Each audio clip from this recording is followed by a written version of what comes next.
Olá, sou a Mariana Alvim, bem-vindos ao Vale a Pena, o meu podcast onde conhecemos as pessoas enquanto leitores, com o apoio da WUC, a maior livraria online portuguesa. Fiquem por aí, vale a pena. Hoje tenho comigo a Ana Aragão, uma artista formada em arquitetura, mas auto-intitula-se uma desenhadora. E és incrível. Já estive aqui a espreitar as tuas redes sociais que recomendo aos nossos ouvintes. Já tiveste e tens obras expostas no Porto, de onde és, em Lisboa, em Macau, Londres, entre outros, e tens uma relação especial com o Japão. A Ana expôs em 2021 no Museu do Oriente em Lisboa a mostra No Plan for Japan, sobre o país ao qual os portugueses chegaram há cerca de 480 anos, e para celebrar essa chegada, a Embaixada de Portugal no Japão desafiou a artista a criar para expor em Tóquio, e já aconteceu e foi um sucesso. Levaste as obras que expuseste em Lisboa e um biombo original. Exatamente. De 2 metros por 4,20 que demoraste cerca de 1 ano a ilustrar, a desenhar. É verdade, Mariana, estás muito bem informada. Muito obrigada pelo convite, é um gosto estar aqui. É verdade, é uma loucura de trabalho. Esse biombo que é inspirado nos biombos Nanban foi muito demorado, é muito detalhado. O teu trabalho é muito meticuloso, é muito detalhe fininho, é o traço fininho. Extremamente, aquilo tem um detalhe, ou seja, a dimensão é muito grande para um trabalho com um detalhe, enfim, é ir mesmo ao limite da minha capacidade de olhar, de ver, de visão mesmo, e físico também, porque eu desenhei no chão, portanto... Tu tens vídeos desses no teu Instagram, que eu te vi no chão a desenhar. Sim, foi mesmo uma loucura, mas também foi fantástico depois sentir a reação dos japoneses perante o meu trabalho, perante uma espécie de uma recriação contemporânea, obviamente, de um biombo Nanban. O que é um biombo Nanban? É precisamente os biombos que marcaram a nossa chegada ao Japão há cerca de 480 anos, e por isso são peças de arte importantíssimas, e a minha ideia foi piscar o olho a essas obras de arte valiosíssimas e criar uma espécie de barca que nos leva hoje pelos dias, enfim, nos tempos de hoje, leva Portugal até ao Japão e fortalece essa relação que é tão intensa e que está tão bem, de alguma maneira, representada nestas obras. Boa, e está tudo também bem explicado. Eu pedi-te para tu explicares, mas está tudo muito bem explicado no site de Ana, que recomendo. Chama-se, só por curiosidade, Mariana, chama-se O Alto da Barca do Efêmero. Pois é maravilhoso. Que eu gosto muito deste título. Maravilhoso o título. Foi com a ajuda de um amigo que eu encontrei este título, mas sim. Que maravilha. E depois tu disseste numa entrevista: o Japão é um sítio que me fascina por excelência, e além disso eu revejo muito na cultura e numa forma de estar japonesa. Como é que tu te revês nesta forma de estar japonesa? Olha, há um livro maravilhoso que é o Elogio da Sombra, e que fala precisamente do que é isto, de um modo de fazer japonês, que tem a ver com o culto da demora, com o culto daquilo que é o material, ou seja, qualquer coisa em que podemos tocar, num certo artesanato, se quisermos, qualquer coisa que vamos fazendo, também incorporando o erro. Os japoneses têm esta contradição intrínseca e que no fundo é quase quase a filosofia de vida deles, que é a procura extrema da perfeição, mas através do culto da imperfeição. E eu acho isso de uma beleza extrema. Isso depois, nesse livro do Elogio da Sombra, que é um livro mesmo maravilhoso, e isso acaba por ser descrito, por exemplo, falando da arquitetura, falando da forma como é que se chama, onde eles comem, portanto, pratos, a louça, que não é como a nossa, que faz barulho. Há assim uma série de coisas que realmente o ritual, o culto, a importância do ritual é para um japonês mais do que qualquer coisa para parecer, é realmente intrínseco à sua forma de viver. E eu sinto que no meu trabalho sou muito assim. Há ali assim sempre, obviamente, um ritual. A questão da demora é muito importante, demorar-me sobre qualquer coisa até que ela ganhe significado, aceitar o erro, porque eu trabalho inteiramente à mão. Portanto, por acaso foi engraçado, na exposição do Japão chegou um senhor à exposição, a maior parte das pessoas ficava relativamente impressionada porque eram muitas obras, enfim, são muito detalhadas, e houve um senhor que não ficou particularmente impressionado e disse: pois, mas isto é tudo digital. E eu disse: não, isto é tudo feito à mão. E ainda hoje falo com esse senhor por e-mail, porque houve ali um clique, ele disse: mas isto é tudo feito à mão. E eu: sim, isto é tudo feito à mão. E daí também a necessidade, obviamente, de incorporar, claro, o erro, porque nada que é feito à mão não contém erros. Pois, e tu, mas quer dizer, tens uma super borracha, se te enganares apagas, não é? Não, que eu trabalho com caneta diretamente. Ai, diretamente. Quase diretamente. Pois, não podias fazer a lápis e depois passar aquilo tudo por caneta, estavas tramada. Porque isso ia... Sim, eu não consigo pensar dessa maneira. Eu faço qualquer coisa a lápis antes, é verdade, não vou mentir, mas quase tudo, 93% do trabalho é diretamente a caneta. Os outros 7 são feitos a lápis, portanto eu não tenho uma super borracha, portanto eu tenho mesmo que incorporar o erro de lá para onde der. Isso ajuda-te a gerir o stress ou não? Eu acho que o meu trabalho é uma forma, sim, de gerir o stress, é uma forma, sem dúvida, se calhar de me recolher e de me proteger um bocadinho das condições adversas exteriores ou do mundo, se quisermos. Então, quase o meu metódico, eu sou muito metódica a trabalhar, este metódico desenhar dia após dia, todos os dias, no mesmo sítio, é uma forma de me proteger do exterior, se quisermos. E a tua vida pessoal também és assim metódica? Como é que são as estantes lá de casa? São um caos.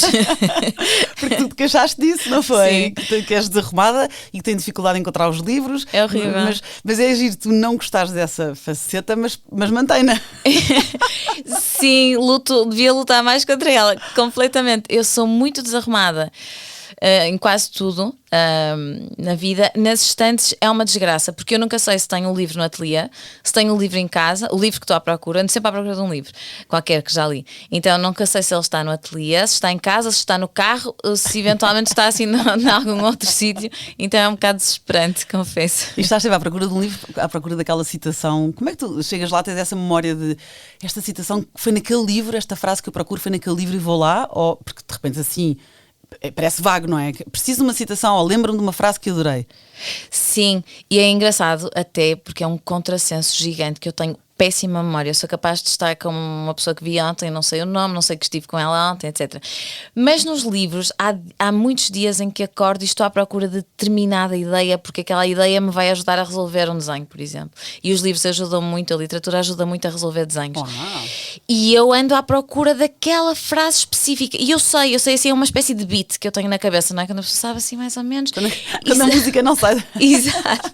Ficou aqui, tudo que acontece-me a mim, há tantos homens nos mares e na terra e tudo que me acontece-me a mim. Ok, sei que foi no Borges, sei que provavelmente foi no Jardim dos Caminhos que se bifurcam, não tenho a certeza se foi aqui ou ali, ou enfim, e depois andar à procura, primeiro do livro, fisicamente, onde é que ele está, porque também pode estar, exato, no quarto em várias pilhas, na pilha da mesinha de cabeceira, na pilha da cómoda, portanto há várias pilhas. Andamos à procura, primeiro do livro físico, e depois dentro do livro físico, onde é que está essa anotação, ou essa citação que em princípio eu sublinhei, às vezes não por alguma razão, mas em princípio está muito sublinhado ou assim, e encontrar aquilo dá-me um bocadinho de paz até eu precisar de uma segunda citação, de uma terceira citação, ou de uma terceira passagem ou trecho ou ideia que vou descobrir ali, e normalmente são mesmo frases específicas, são como o Voo Noturno de Saint-Exupéry, por exemplo, há uma frase que eles dizem, julgo que é, não sei, estamos a atravessar, ou estou a atravessar, não sei, estamos a atravessar uma tempestade pela bússola, julgo que é assim, e às vezes acordo com isto e digo, não, eu tenho que saber exatamente as palavras certas disto, porque isto importa-me, isto interessa. Verbis, sim.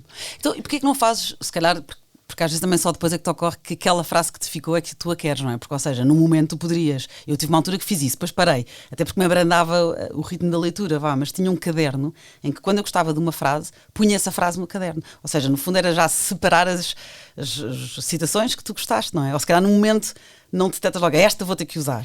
Não, eu acho que deteto, só que eu sei que vou perder esse segundo livro também. Por isso eu não faço isso, porque eu vou perdê-lo, é mais ou menos por isso. Então passar a computador, olha, como dizia o senhor, isto é tudo digital. Isto é tudo digital. As citações podem ser, podes passar lá para o computador. O Elogio da Sombra é o livro que tu referiste, eu depois ponho aqui nas descrições do episódio. Agora, há aqui um ponto que eu descobri sobre ti, mas tens que me explicar. Porque basicamente quando eu pedi informação sobre ti, e que foi difícil, não temos muitas pessoas em comum, portanto, a Diana o que me disse foi: até que ponto é verdade que a Ana gosta tanto de fazer pilates que está a debater-se entre a caneta Bic e a bola de ginástica? Portanto, queres-te baldar ao pilates, preferes trabalhar? Ai, que graça. Não, isto é uma decisão muito recente, então eles devem ter-se lembrado disso por causa disto. É uma decisão recente, eu chego ao ateliê, como estou muito orgulhosa, digo, hoje fiz pilates. Eles olham para mim como que, ok, ótimo para ti. Mas isto deve ser por causa das minhas infinitas dores de costas. Surgiu por causa das minhas infinitas dores de costas, que o meu trabalho em posições Estás literalmente no chão. ridículas, sim, não tem jeito nenhum, e passo horas, horas e horas sem me levantar. Eu parece que não tenho sequer, não sinto as necessidades básicas, ou seja, não tenho vontade de comer, não tenho vontade de ir à casa. Eu vontade se calhar tenho, mas eu de alguma maneira decido ignorá-las e estou ali num transe, e estou horas e horas e horas na mesma posição. Portanto, realmente agora o Pilates foi uma decisão. Vamos ver até quando é que a mantenho. Outro dia disse a um amigo, já faltei, ele disse, então é sinal que estás de facto inscrita, que estás de facto a fazer. Eu, exato, é verdade. É verdade, e sentes que eu também estou a fazer, tenho má postura, não passo horas no chão como tu, mas estou sempre torta na cadeira e olha, recomendo Pilates a toda a gente. Não é a minha ginástica favorita, porque eu preciso de sentir que agora é os braços, agora é as pernas, mas de facto a postura é a melhor defesa que podemos. Já convenci a minha mãe e tudo, todas as gerações. Bom, vamos mas é conhecer a leitora. Portanto, aproveitas todos os tempos que tens para ler. Os livros, não são muitos. Exatamente, Quando é sim, que lês? os tempos livres. Leio sobretudo e lia sobretudo muito à noite. Agora acho que vou ter que mudar um bocadinho os meus hábitos de leitura, porque à noite estou mais cansada do que o normal. Leio assim em ocasiões um bocadinho improváveis, como por exemplo estou à espera que a minha filha saia da natação, tenho sempre 2 ou 3 livros no carro e leio qualquer coisa. Ou à noite obviamente que também leio, e também nas pausas, por exemplo ao almoço, quando a maior parte do meu dia é passado relativamente sozinha, portanto acabo por aproveitar assim os bocadinhos todos que tenho para ir lendo o que consigo. E tu já há pouco estávamos aqui a falar nisso, que há aqui um padrão na escolha dos teus livros que tu no próprio não estavas à espera, não é? Não estava, porque eu quando escolhi fui muito rápida a responder, enfim, escolhi os livros, como podia ter escolhido obviamente outros, é muito complicado de escolher. E agora que peguei neles, até os trouxe para dar uma vista de olhos e ver o que é que me lembrava de uns e de outros, percebi que estão todos tão relacionados que até mete impressão que realmente podia ter variado um bocadinho. Há outros que eu também gosto, mas sim. Mas começas logo com a resposta ao autor favorito, disseste logo Jorge Luís Borges. Sem dúvida. Não, aí eu não... Acho que sou bastante inflexível, pelo menos até hoje, e duvido que vá mudar, porque foi uma descoberta que foi realmente uma epifania, foi uma descoberta epifânica. Eu quando descobri, sobretudo ficções de Borges, já não sei há quantos anos, há uns bons anos, ele nunca mais me abandonou, e esse sim é um daqueles livros ao qual eu recorro na minha vida diária, cotidiana, no dia-a-dia. Há quase todos os textos deste livro me orientam em determinada coisa, em determinado tema. É como se fosse, enfim, não tenho nenhuma religião, não sou crente em nada, mas isto, se quisermos, é a minha Bíblia. E eu sei que há aqui um texto, que há aqui uma frase, que há aqui uma palavra, que há aqui um momento que explica qualquer coisa que eu não sei responder e que é maior do que eu. E esse sabes onde é que está então? Também mais ou menos. Eu vou comprando vários que é para assim estarem mais ou menos espalhados. Mas já lá vamos ao Jorge Luís Borges. Aliás, escolheste mesmo o Ficções e já vamos falar um bocadinho sobre esse. Mas antes, também escolheste aqui um autor com quem jantarias. Foi outra a resposta. O Eduardo Galeano. Sim. Também, como ao Jorge Luís Borges, na verdade, eu acho que também tem um charme intelectual que me faria, obviamente, jantar facilmente com ele. Acho que é um homem com umas convicções políticas, enfim, muito vincadas, muito marcadas, mas depois também com uma sensibilidade muito, que tem muito a ver enfim, com a forma como eu acho que se deve olhar. Faz-me lembrar, quando ele fala aquelas entrevistas que há, conheço sobretudo de entrevistas de YouTube, etc., coisas filmadas antigas, e também do livro dos abraços, que eu adoro, acho fantástico, acho muito bonito, e tem assim umas lições que me orientam também. Quando ele fala de que toda a gente é um fogo, e há fogos mais fortes e há fogos mais fracos, faz-me lembrar o Herbert Welder naquele texto Lugares, que olha desde cima, e eu acho que o Galeano que tem é uma capacidade de olhar desde cima, a humanidade, mas depois também olhar desde baixo, aquela ideia de um olho no microscópio e um olho no telescópio. Portanto, a articulação, no fundo, olharmos para as coisas grandes através das coisas pequeninas, que é um bocadinho também a minha filosofia de vida, mas também de trabalho, sobretudo. Sem dúvida, tu estás a dizer essas frases maravilhosas e estou a pensar nas tuas ilustrações, que é isso que é olhar o pequenino. Exatamente, ao detalhe, quase com a lupa tens ali detalhes que depois faz ao macro. Exatamente, a relação entre o pequenino e o grande, eu acho que ele consegue com uma sensibilidade ímpar os sonhos de Helena, que ele vai descrevendo nesse livro, a forma como ele tem vários textos que se chamam A Função da Arte, e um deles, julgo que é um menino que vai ver o mar pela primeira vez. E ele fica tão impressionado que depois de um momento de silêncio se vira para o pai e diz: ajuda-me a olhar. E eu acho que isto de facto é maravilhoso e tem muito a ver com esta ideia de o que é a função, se é que existe, da arte. Uau!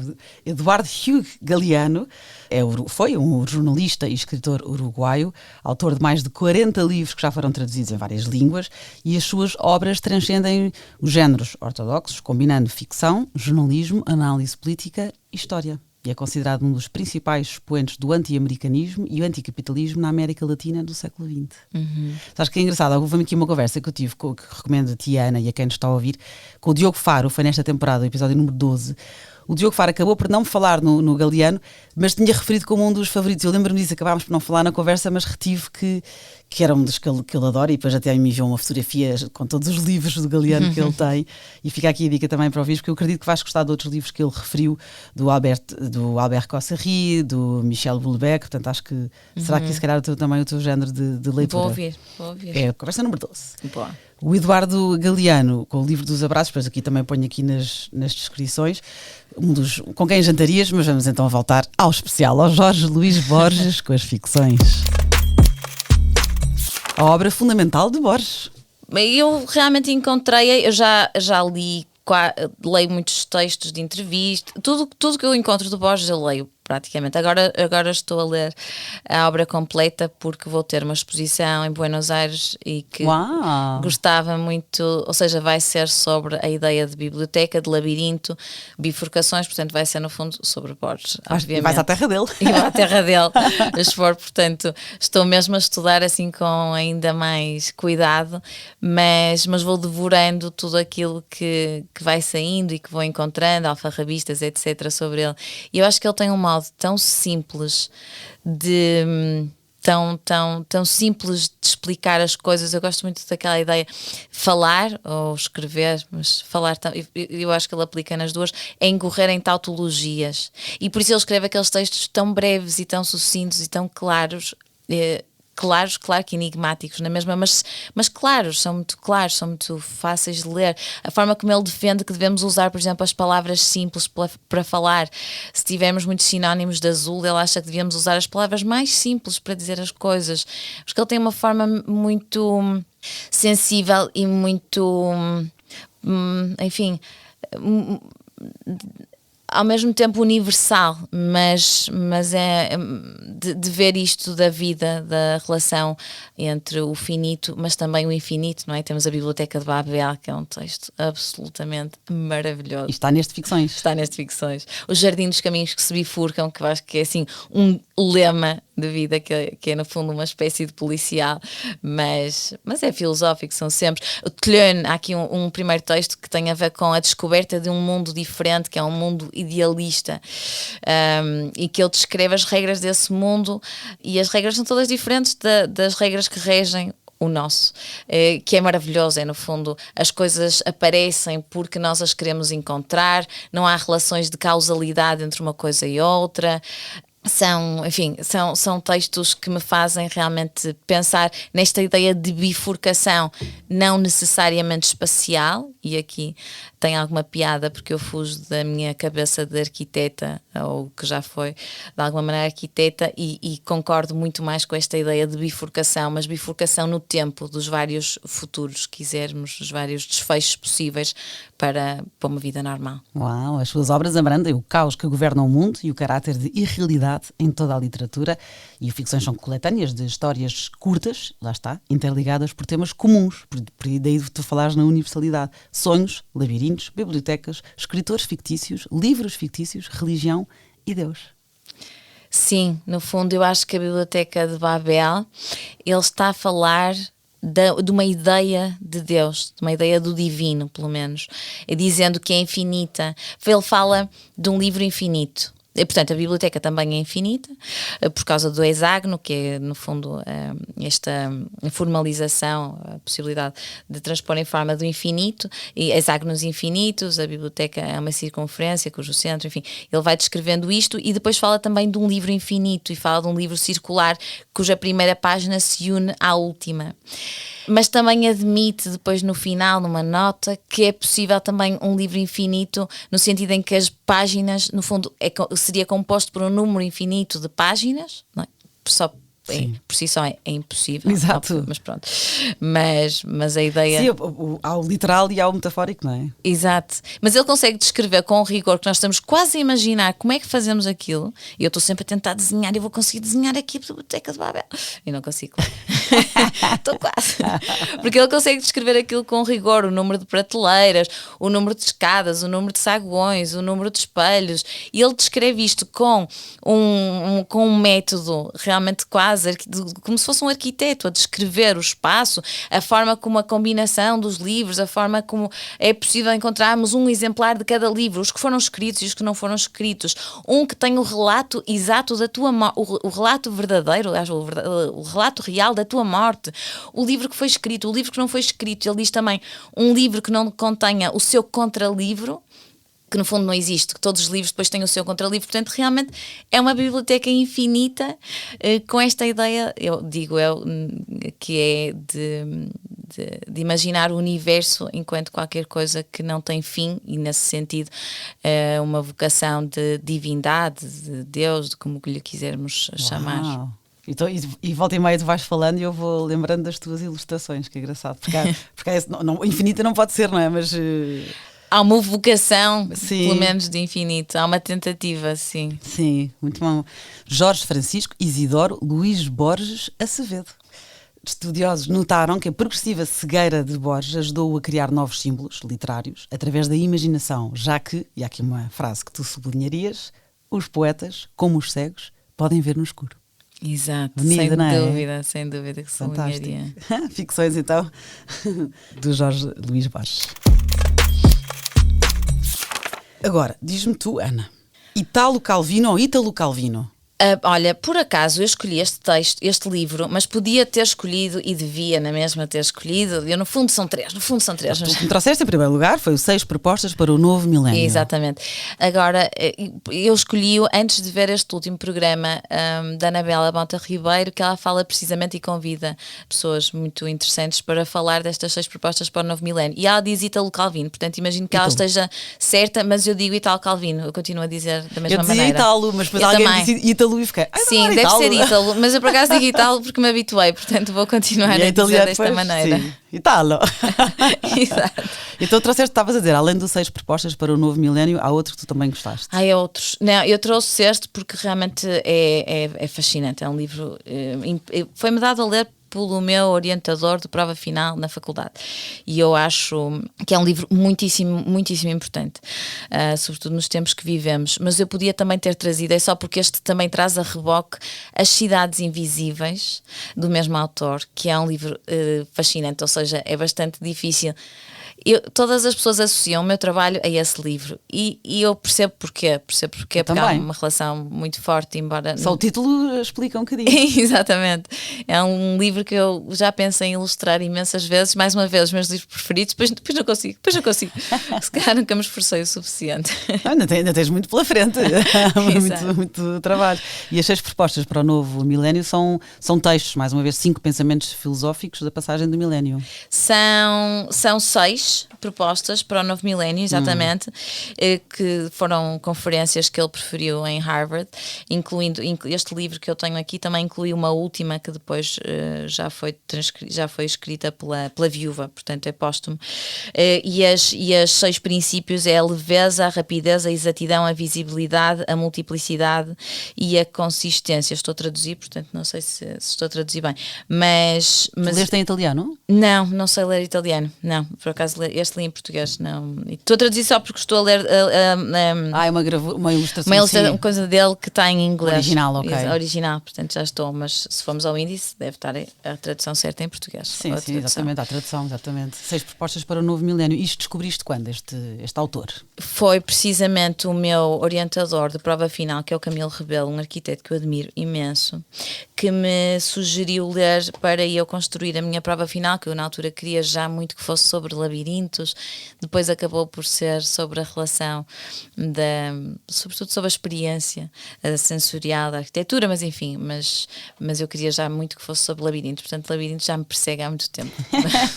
esta tendência para este gosto por aquilo que é, enfim, o labirinto, o infinito, etc.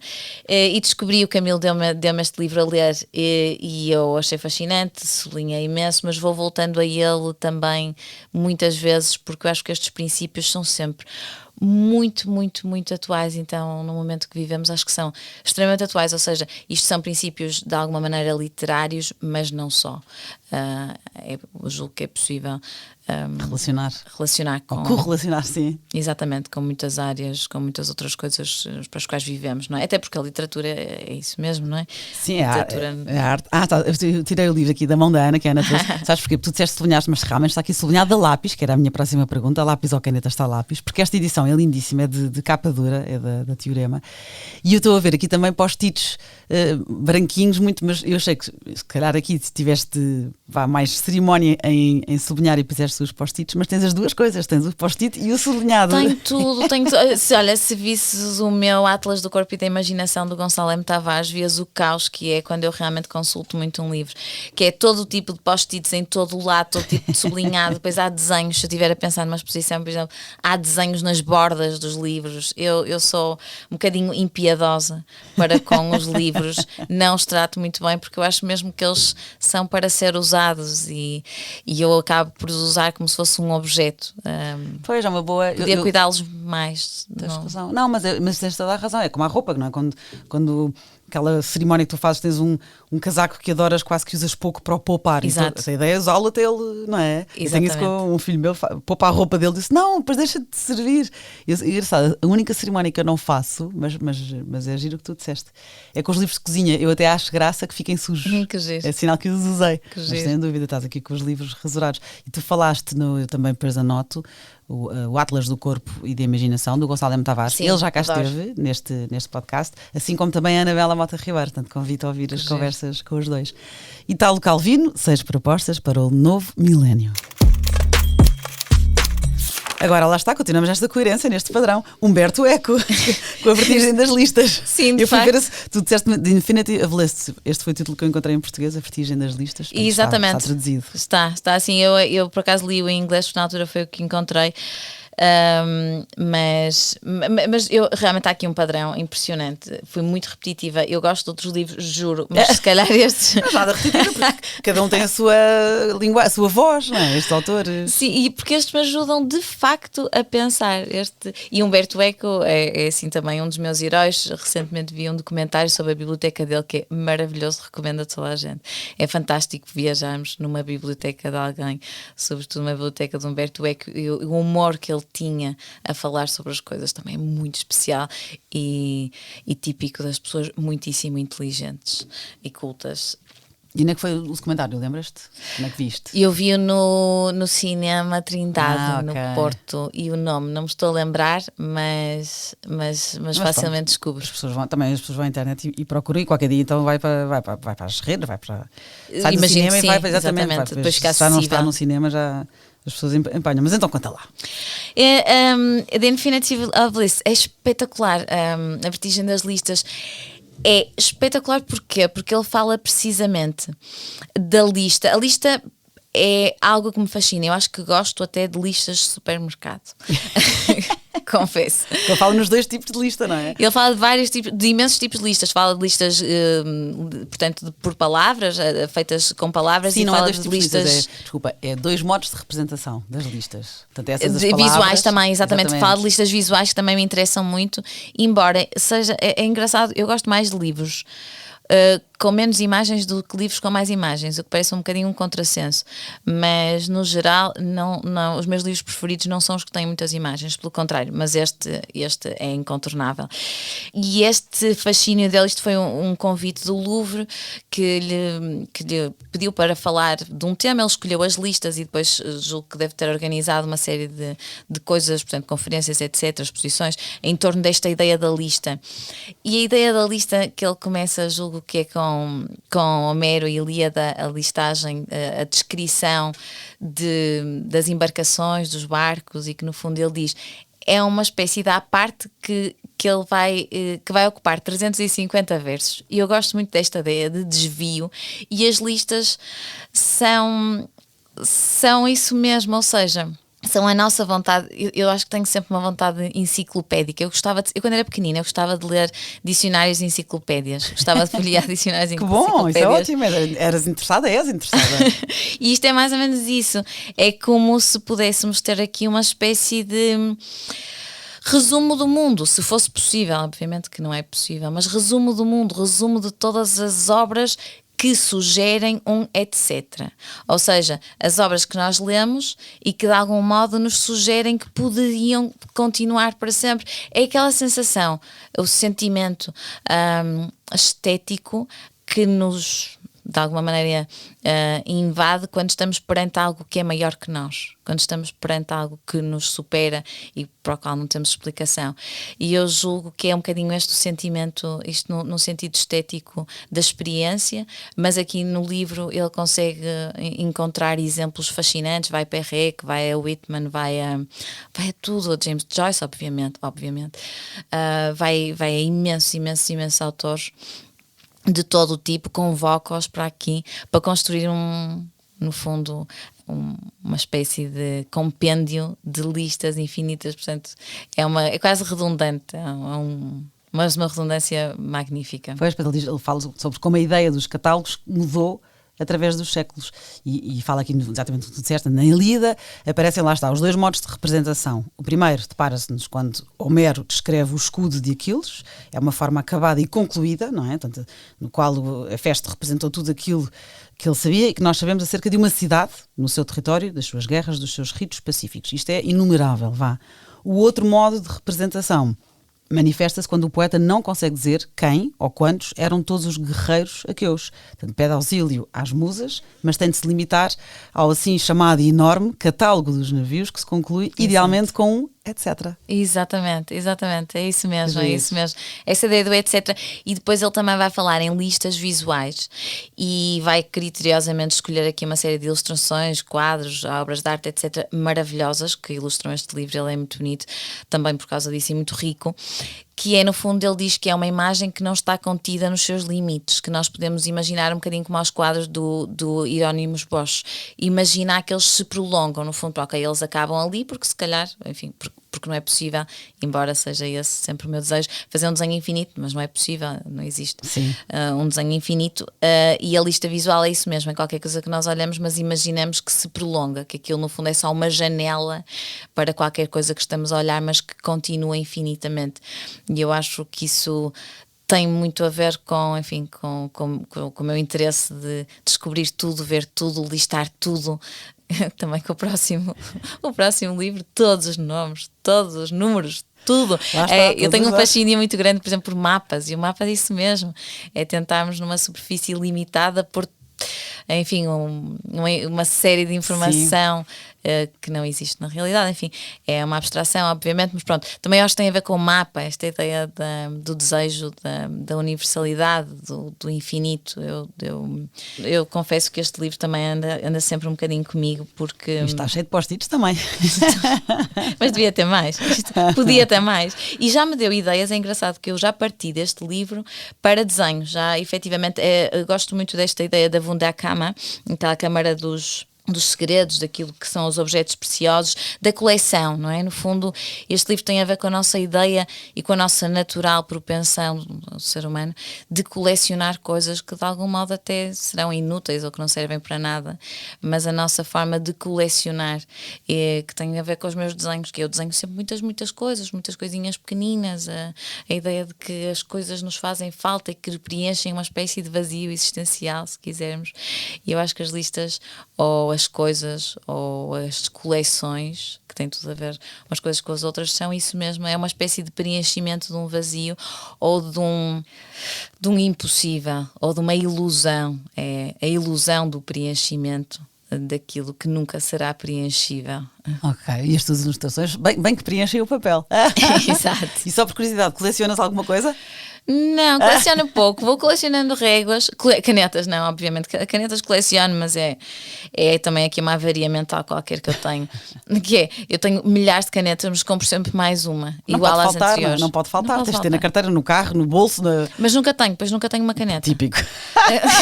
E roubas também, não? Se eu te emprestar uma caneta sem querer vais-te embora com ela, não é? É possível. A vertigem das listas do Humberto Eco. E é engraçado porque aqui tu, na verdade, lês muito, é muito coerente o teu trabalho com a tua escolha literária, não é? E pronto, e depois referiste há bocado assim, em passando falaste todos os nomes, é o próximo livro do José Saramago, mas mais uma vez as listas, não é? As notícias dos jornais, é um funcionário que tem a mania de colecionar clippings, não é? Tanto revistas e jornais sobre gente célebre.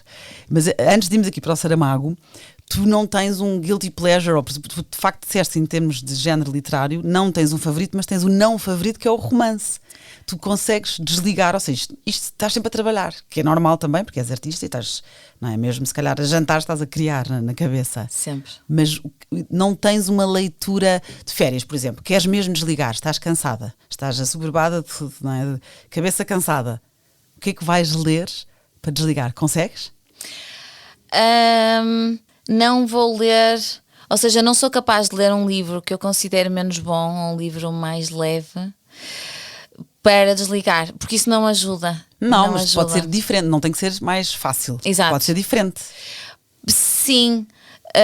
Vou experimentando, por exemplo, livros de entrevistas, gosto imenso de entrevistas, acho que é muito interessante ler livros de entrevistas, é uma coisa que me ajuda a ler, ou de crónicas, por exemplo, de férias, claro, de crónicas, ou que eu recomendo a toda a gente, que é incrível, salvou-me as férias, salvou-me a pandemia. Olha, salvou-me a pandemia, são vários, mas os livros, os diários do Pedro Mexia, por exemplo, diários que eu descobri o modo diarístico, e eu gosto por esse modo de escrita com os diários do Pedro Mexia, que são uma derivação dos seus blogs, na altura que ele escrevia num blog, eu não apanhei essa altura. Sim. Então já li escritos em livro e salvaram-me completamente a pandemia. Porquê? Porque são exatamente textos que dá para desligar, porque como são curtos, a pessoa pode ler um e depois ir fazer qualquer coisa, pode ler mais um e... São finitos, exato. São fragmentários. E esse modo, portanto, o fragmento também me interessa. Este ano, por exemplo, andei a ler o nosso querido Miguel Esteves Cardoso, por exemplo, a reler, também foram reeditados muitos deles, não é? Pois foram edições novas. E Jorge Figueira, que é um arquiteto que eu admiro muito e que também escreve também para os jornais, e também andei a ler livros de crónicas, de textos / crónicas dele. Portanto, esses livros ajudam-me imenso a desligar. Como são relativamente curtos, eu consigo lê-lo no intervalo entre pegar na toalha e saltar para a piscina, ou qualquer coisa do género. Sim. Portanto, boa, ficam aqui também estas.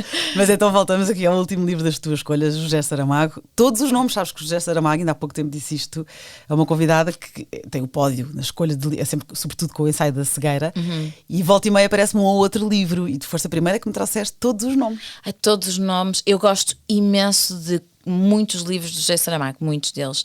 Eu comecei quando era pequenina, descobri em casa dos meus pais os poemas possíveis, e comecei por esse livro. Pequenina, que idade? Não faço ideia. Mas 10 ou 15? Se calhar entre uma coisa e outra, Okay. Provavelmente 12, 13. Mas és realmente precoce. Talvez. Como leitora? Sim. Porque em casa da minha avó havia muitos livros e eu não tinha nada para fazer, e ia lá e eram alguns bons livros. Mas em minha casa todos os nomes eu lia e relia, e agora nem é um livro de poemas que eu me identifico muito. Mas comecei por esse e depois fui descobrindo os seus romances.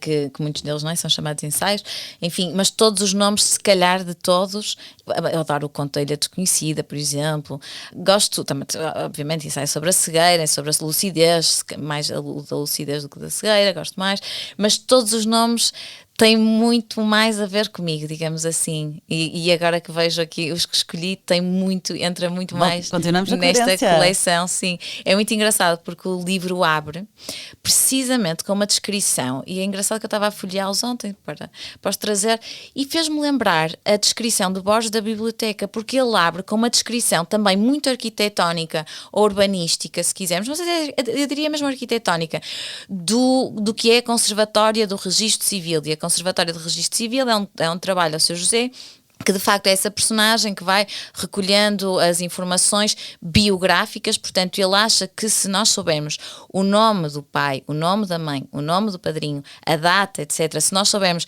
dados factuais e os nomes que estão associados, de alguma maneira que acedemos à biografia da pessoa que a conhecemos, de alguma maneira. E eu gosto muito dessa entrada em que a descrição é arquitetónica, que ele descreve o grande edifício, descreve a organização, é também kafkiano, muito. A organização dos ficheiros, dos dossiês em que estão, no fundo, elencadas as pessoas e registadas, o registro civil, exato, registadas todas as pessoas que nascem, portanto, todas as pessoas que nascem, têm a ficha, etc. Mas depois também estão todas as pessoas que morrem e a forma como estão organizadas as prateleiras, como temos que subir lá em cima numa escada vertiginosa para aceder àquele papel. Ele sabe onde é que tem os livros. Exato. Exatamente. Eu acho muito bonito a ideia da casa associada a essa grande estrutura, e depois mais para o final depois descreve isto. Eu gosto imenso da escrita de José Saramago, gosto imenso, acho esta corrente de ironia, a forma como ele de facto cruza discurso, pensamento, de discursos que não existem, fictícios, com considerações, enfim, acho que identifico muito, consigo entender muito bem e consigo entrar muito bem neste tipo de escrita. Acho fascinante e tira-me do sítio onde eu estou, e eu entro plenamente dentro destes livros. Estiveste aqui no Arquivo Civil, estiveste lá dentro. Eu estive no Arquivo Civil. Subiste os cadotes? Eu subi os cadotes, eu fiquei com vertigens também. Eu vejo a casinha associada à grande estrutura, à grande muralha, eu imagino isto assim como a grande muralha, e depois ele também vai descrever o cemitério geral, que no fundo o cemitério é uma cópia do registro civil, é diferente, porque, ou seja, em termos de edifício pelo qual entramos, é uma espécie de cópia, só mudam as letras da entrada.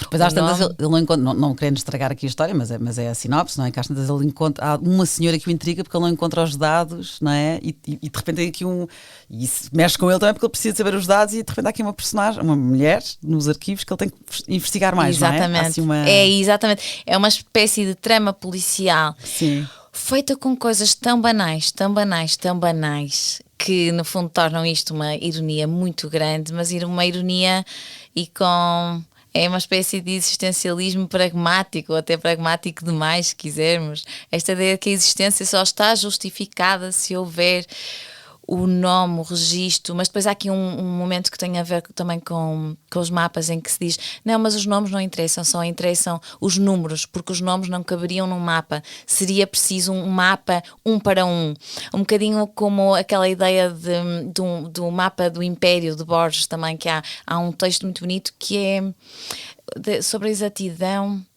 como é que eu vou-me lembrar.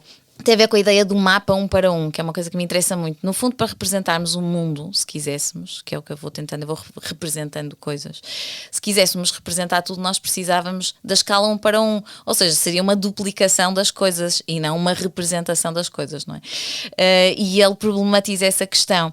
E depois, no fundo, temos esta trama toda aparentemente policial, que não é nada, que é uma coisa muito banal, que é alguém pessoal, que se mete num autocarro e vai ver a casa e está a chover, mas levou a gravata, não sei se levei a gravata, mas não levou a gravata, não sei. Portanto, são assim coisas muito chãs, muito simples, muito cotidianas e insignificantes, que no fundo eu julgo que são exatamente o paralelo da insignificante noção de limite, ou seja, ou de estado, porque aqui o que está em causa é se nós estamos ainda vivos ou não estamos já mortos. E no fundo ele está aqui entre uma coisa e outra, e o problema é esse, o problema, enfim, não é um problema, é... A questão é esta, exato. A questão que está aqui a falar é precisamente esta ideia do ainda vivos, ou já vivos, ainda não mortos, e é isto que faz que distingue a Conservatória Geral do Registro Civil do cemitério geral, portanto, ou estamos num lado ou estamos no outro, mas não há ninguém que possa desaparecer aqui no meio. Como essa mulher subitamente desaparece, então o que é isto? Isto é um mistério, como é que é possível que isto não esteja tudo listado ao detalhe, que nós não saibamos. Todos os nomes de José Saramago, e ele que diz, e relacionaste de vez em quando com o Borges, não é? Ele que diz, há uma crítica ao livro Ficções, que tu escolheste também para esta conversa, não é? Diz Saramago, com ficções, Borges inventou a literatura virtual. Isso, que bonito, que engraçado. Diz Saramago, giro. Agora um desafio para a Ana.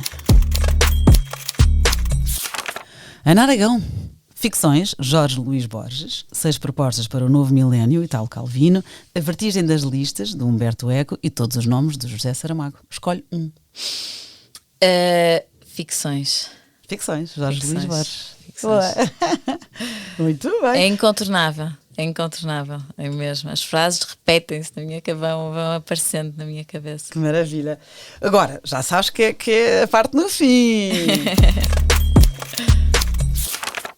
E para quem não sabe, vou oferecer um livro à Ana, tendo em conta o seu gosto literário. Aqui até pedi ajuda ao UC. Recomendo que ouças então a conversa com o Diogo Faro. Tem aqui alguns. E ele refere, por acaso, uma autora. Há um livro que eu acho que tu vais gostar e recomendo-te.